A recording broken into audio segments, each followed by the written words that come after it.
चलिए students, next हमारा जो टॉपिक है इलेक्ट्रोस्टैटिक्स के अंदर वो है इक्विपोटेंशियल सरफेस यानी कि समविभव पृष्ठ। तो देखो स्टूडेंट, सबसे पहले हम इसकी डेफिनेशन देखते हैं क्या है। तो देखो नाम से पता चल रहा है समविभव पृष्ठ यानी कि इक्विपोटेंशियल सरफेस। तो इसकी डेफिनेशन क्या होगी? एक ऐसा पृष्ठ जिसके सभी बिंदुओं पर विभव समान है। एक ऐसा पृष्ठ जिसके सभी बिंदुओं पर विभव समान है समविभव पृष्ठ कहलाता है। यानी कि a surface on which each and every point has equal potential. A surface on which each and every point has equal potential is known as equipotential surface. ठीक है, जैसे देख लीजिए कि ये हमारा एक जैसे चार्ज है Q। ठीक है, इस चार्ज Q से r डिस्टेंस r दूरी पर आप क्या करो, इस तरह से आप क्या बना लो आपने r रेडियस का क्या बना दिया, एक स्फीयर बना दिया, गोला बना दिया। तो देखो स्टूडेंट्स, यहाँ पर क्या पोटेंशियल होगा KQ/R। अगर हम यहाँ देखेंगे तो भी कितना पोटेंशियल होगा KQ/R।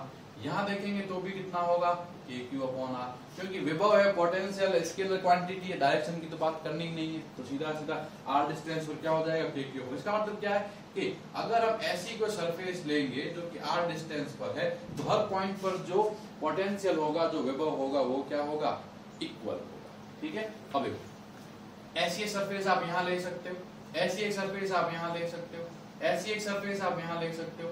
यानी कि अगर आप इसको केंद्र मानकर, सेंटर मानकर कोई भी स्फीयर यानी कि गोला बना दो तो वो जो गोले का जो सरफेस होगा वो क्या होगा, इक्विपोटेंशियल सरफेस होगा। ठीक है, तो ये हमारा क्या हुआ, इक्विपोटेंशियल सरफेस की डेफिनेशन हुई यानी कि परिभाषा हुई। अब क्वेश्चन इसके गुण क्या है, इसके प्रॉपर्टीज क्या है। तो सबसे पहला जो प्रॉपर्टी है वो ये है कि कोई भी जो इक्विपोटेंशियल सरफेस होता है उसके एक पॉइंट से दूसरे पॉइंट तक चार्ज को ले जाने में किया गया वर्क यानी कि कार्य जीरो होता है। जैसे हम देख लेते हैं, जैसे देखो ये हमारा चार्ज है यहाँ पे Q। तो देखो ये हमारा r डिस्टेंस पर है तो इक्विपोटेंशियल सरफेस है। अब देखो, अब एक चार्ज यहाँ रखा हुआ है Q। ठीक है, आप इस चार्ज Q को यहां से यहां लाना चाहते हो, जैसे पॉइंट A पर है और आप इसे पॉइंट B पर लाना चाहते हो। तो देखो A से B तक लाने में आपका जो A से B तक लाने में जो वर्क होगा वो किसके इक्वल हो जाएगा, जीरो के इक्वल। समझ आ गया ना कि अगर आप इस चार्ज को A से B तक ला रहे हो तो वर्क जीरो होगा। और ऐसा तब होगा जब ये और ये दोनों पॉइंट एक ही इक्विपोटेंशियल सरफेस पर है, यानी ये दोनों जो है समान समविभव पृष्ठ पर होने चाहिए। समझ आ गई ना। लेकिन मान लीजिए इस चार्ज के कारण ये भी एक इक्विपोटेंशियल सरफेस है, ये भी एक इक्विपोटेंशियल सरफेस है। अब अगर A यहाँ है, यहाँ से आप यहाँ ला रहे हो, यानी कि इस इक्विपोटेंशियल सरफेस से इस इक्विपोटेंशियल सरफेस यानी इस समविभव पृष्ठ से इस समविभव पृष्ठ पर ला रहे हो तो जो वर्क जो होगा वो जीरो नहीं होगा। तो आपको क्या करना पड़ेगा, कार्य करना पड़ेगा। लेकिन देखो अगर आप इस B से इस पॉइंट C तक ले जाना चाहते हो इस चार्ज Q को, तो आपका वर्क क्या होगा, जीरो, क्योंकि ये वाला पॉइंट अभी भी क्या है, इसी इक्विपोटेंशियल सरफेस पर। तो ये आपको बहुत अच्छे से याद रखना है कि इक्विपोटेंशियल सरफेस के एक पॉइंट से दूसरे पॉइंट तक ले जाने में कोई भी चार्ज को कितना वर्क करना होता है, जीरो वर्क करना होता है। ठीक है, यानी work done A to B जो होगा वो जीरो होगा। कब, जब A और B दोनों एक ही इक्विपोटेंशियल सरफेस यानी कि एक ही समविभव पृष्ठ पर है। अब दूसरा देखो, सेकंड इसकी प्रॉपर्टी क्या है। अब क्वेश्चन ये है कि आपने इसको विस्थापित करा, देखो इसका विस्थापन करा, आपने इसको डिस्प्लेसमेंट दिया। अब वर्क हमारा क्या होता है, वर्क हमारा होता है फोर्स इनटू डिस्प्लेसमेंट, होता है नहीं होता। अब जब वर्क हमारा फोर्स इनटू डिस्प्लेसमेंट है तो देखो मुझे बात बताओ, क्या यहाँ पे इस पे फोर्स लगेगा, तो यहाँ चार्ज रखा हुआ है। अब इस चार्ज को आप यहाँ रखोगे तो ये फोर्स भी लगेगा। अब यहाँ पे अगर हमारा देखो, यहाँ पर भी इस पे फोर्स लग रहा है, इस पॉइंट पर भी इस पे फोर्स लग रहा है, आपने इसको विस्थापित भी करा है, यानी फोर्स भी जीरो नहीं है, डिस्प्लेसमेंट भी जीरो नहीं है, फिर भी वर्क जीरो है। यानी कि बल भी जीरो नहीं, विस्थापन भी जीरो नहीं, फिर भी जो है कार्य जीरो है। ठीक है, तो हमें क्या पता, ये पे फोर्स का वैल्यू भी जीरो नहीं है, ठीक है, डिस्प्लेसमेंट का वैल्यू भी जीरो नहीं है। अब क्वेश्चन है कि वर्क जो है जीरो है, तो ऐसा कब होगा। तो देखो वर्क की डेफिनेशन क्या होती है, ये होता है F ds cos थीटा। तो देखो ये जीरो नहीं, ये जीरो नहीं, इसका मतलब ये वाली चीज क्या होनी चाहिए, जीरो होनी चाहिए। समझ आ गई ना ये चीज। इसका मतलब क्या हुआ कि cos थीटा जीरो है, इसका मतलब थीटा की वैल्यू कितनी हो गई, 90 डिग्री हो गई। थीटा की वैल्यू कितनी हो गई, 90 डिग्री हो गई स्टूडेंट। तो इसका मतलब क्या है कि क्यों ये जीरो हुआ, इसको जीरो होने को हम इस तरह से एक्सप्लेन करेंगे कि जो विद्युत क्षेत्र है वह समविभव पृष्ठ के लंबवत, ठीक है। अब क्या होगा कि देखो विद्युत क्षेत्र समविभव पृष्ठ के लंबवत है तो बल भी क्या होगा, विद्युत क्षेत्र की दिशा में ही होगा। अब जब बल और विद्युत क्षेत्र इस तरफ हैं और विस्थापन के साथ इनका बनाया गया कोण कितना होगा, 90 डिग्री होगा, ठीक है। तो हमारा कार्य यानी कि बल क्या हो जाएगा, जीरो हो जाएगा। तो आपको क्या याद रखना है, सेकंड पॉइंट, ये सब तो याद नहीं रखना, तो आपको समझा रहा हूं। सेकंड पॉइंट आपको ये याद रखना है कि इलेक्ट्रिक फील्ड यानी कि विद्युत क्षेत्र, इलेक्ट्रिक फील्ड लंबवत होता है किसके, इक्विपोटेंशियल सरफेस के, यानी कि विद्युत क्षेत्र लंबवत है किसके, समविभव पृष्ठ। समझ आ गई ना। तो ये क्या हुई हमारी सेकंड डेफिनेशन हुई। या बच्चे याद रखोगे कि जो इलेक्ट्रिक फील्ड होगा वो क्या होगा, इक्विपोटेंशियल सरफेस के परपेंडिकुलर होगा। और इसका उल्टा भी ट्रू है। इसका उल्टा ट्रू होने का क्या मतलब है कि जो जितनी भी जो इक्विपोटेंशियल सरफेस जो होगी ना वो सारी परपेंडिकुलर होगी इलेक्ट्रिक फील्ड। यानी अगर आपको बोला जाए कि आपके पास इलेक्ट्रिक फील्ड है और आपको बोला जाए अगर ये इलेक्ट्रिक फील्ड है तो इसके लिए आप क्या करिए, इक्विपोटेंशियल सरफेस यानी कि समविभव पृष्ठों का निर्माण कीजिए। तो जो भी इक्विपोटेंशियल सरफेस होगी यानी कि समविभव पृष्ठ होंगे वो विद्युत क्षेत्रों के कैसे होंगे, लंबवत होंगे, ठीक है। अब कैसे, जैसे देखो कि हमने एक अगर सिंगल चार्ज होता है क्यू तो इसके नाम तो अपन ने बना लिया भाई। देखो ये देखो एक चार्ज के कारण अगर हम अलग अलग स्फीयर बनाते जाएंगे तो वो क्या हो जाएंगे, इक्विपोटेंशियल सरफेस होंगे। और जो आपको पता होना चाहिए कि देखो अगर ये एक चार्ज है क्यू और आप इसको यहाँ से यहाँ मिला देते हो तो ये वाली जो लाइन होती है ना वो इसके परपेंडिकुलर गिनी जाती है, ठीक है, ये इसके लंबवत गिनी जाती है। यानी ये देखो ये सारी की सारी इलेक्ट्रिक फील्ड हमारे इस तरफ, विद्युत क्षेत्र हमारा इस तरफ होगा।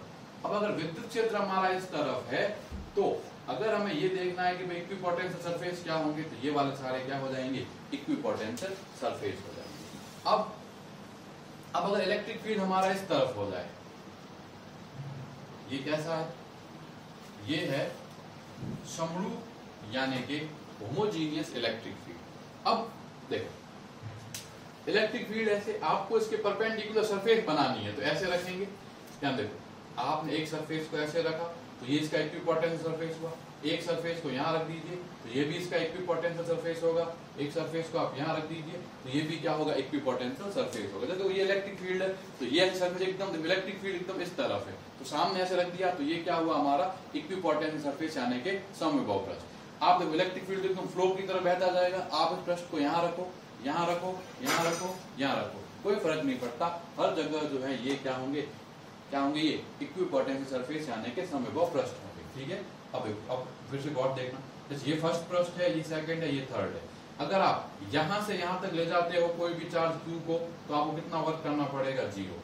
इवन यहाँ से यहाँ लाते हो तो भी कितना वर्क करना पड़ेगा, जीरो। यहाँ से यहाँ लाते हो तो भी कितना वर्क करना पड़ेगा, जीरो। क्यों, क्योंकि आप एक ही इक्विपोटेंशियल सरफेस को उसके क्या कर रहे हो, विस्थापित कर रहे हो।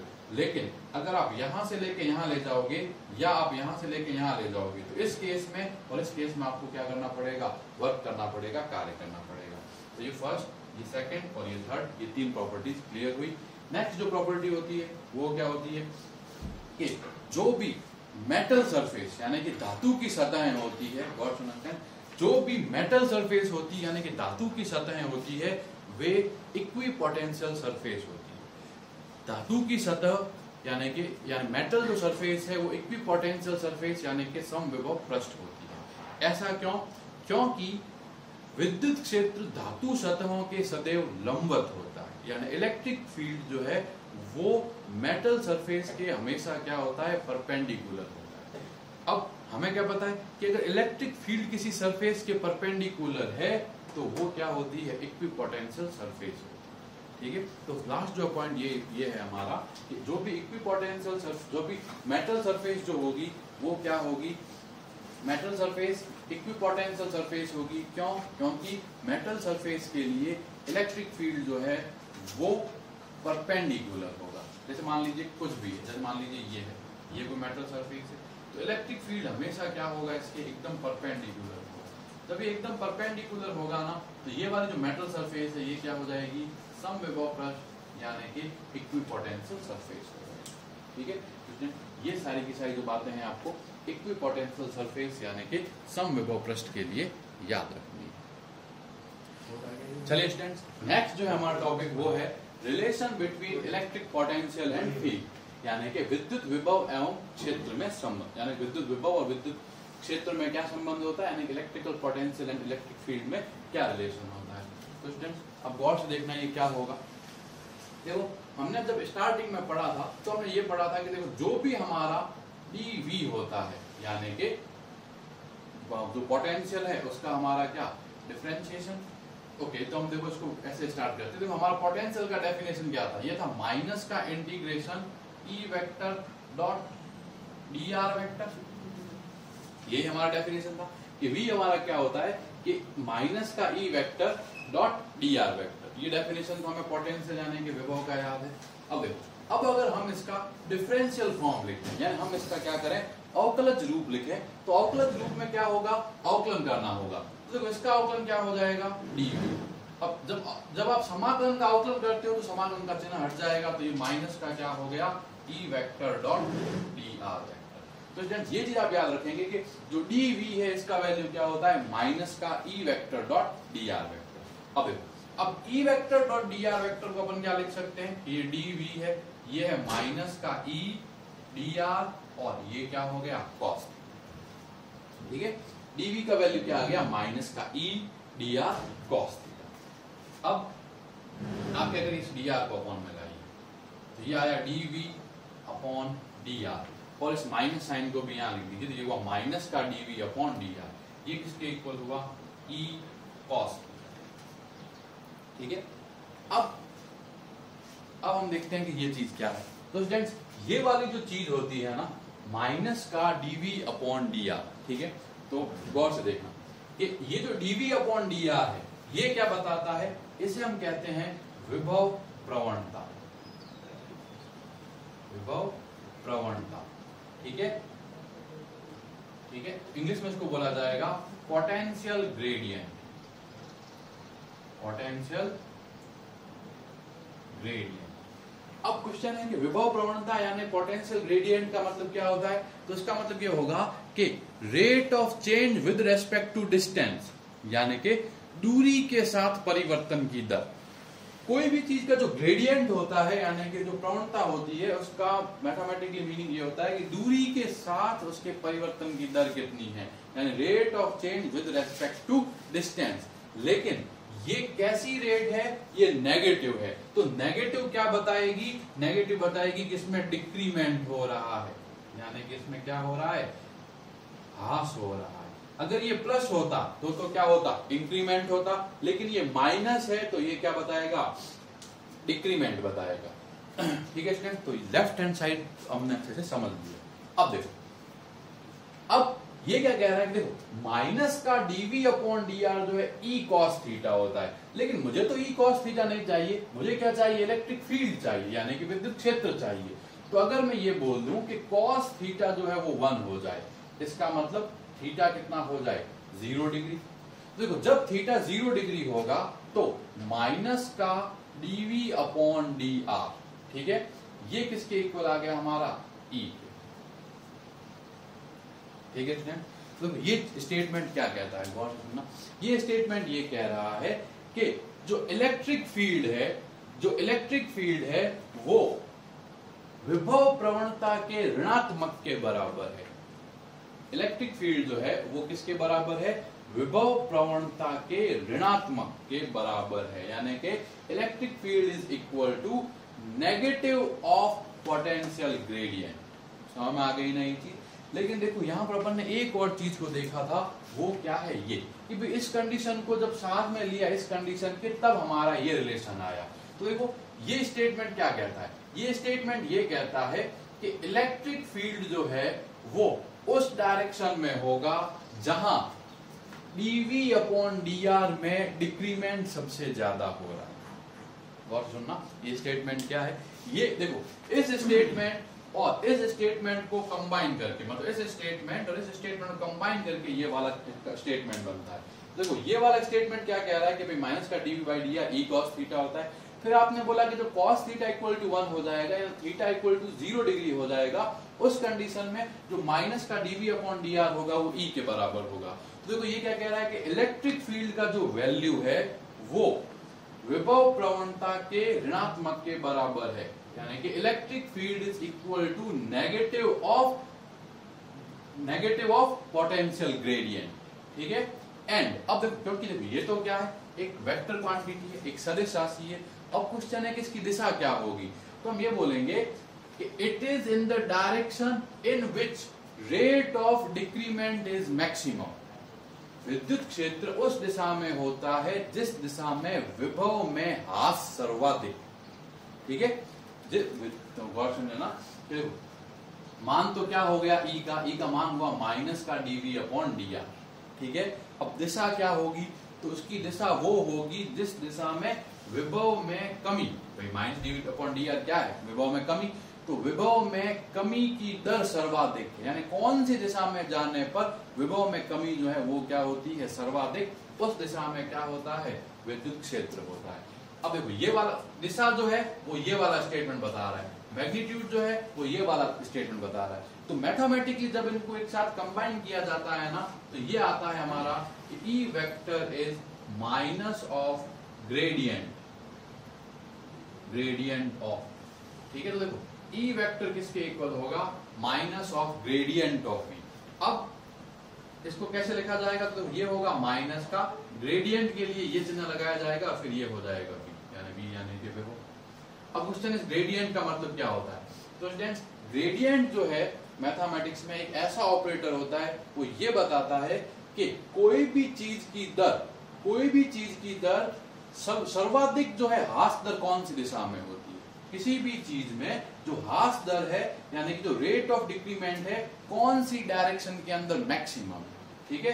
तो जो ग्रेडियंट जो है वो हमेशा उसका डायरेक्शन क्या होगा, जिस डायरेक्शन में रेट ऑफ डिक्रीमेंट क्या होगी, सबसे ज्यादा होगी। इसीलिए ई वेक्टर क्या हो गया, माइनस का ग्रेडियंट ऑफ v हो गया, ठीक है। बहुत डिफिकल्ट कॉन्सेप्ट है ये आपकी बुक के हिसाब से देखा जाए तो, लेकिन फिर भी हमें याद रखना पड़ेगा, ये हुआ। अब क्वेश्चन है कि इस डेल का क्या होती है। देखो ये जो डेल ऑपरेटर होता है इसका वैल्यू होता है d upon dx i cap plus d upon dy j cap plus d upon dz k cap.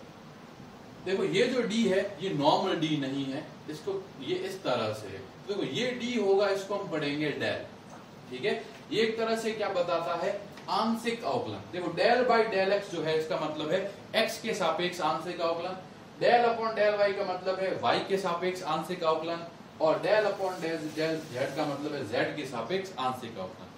Del upon del x English में बोला जाएगा partial differentiation with respect to x, del upon del y होगा partial differentiation with respect to y, और del upon del z होगा partial differentiation with respect to z, ठीक है। तो ये बहुत इंपॉर्टेंट कॉन्सेप्ट है कि जो हमारा ई वेक्टर होगा वो माइनस का डेल v अपॉन वो क्या होगा, माइनस का डेल ऑफ v, यानी कि माइनस का ग्रेडियंट ऑफ v के इक्वल होगा, ठीक है। तो इस रिलेशन को आप याद रखेंगे और इस पे बेस्ड जो क्वेश्चन होगा वो हम नेक्स्ट क्लास के अंदर सॉल्व करेंगे।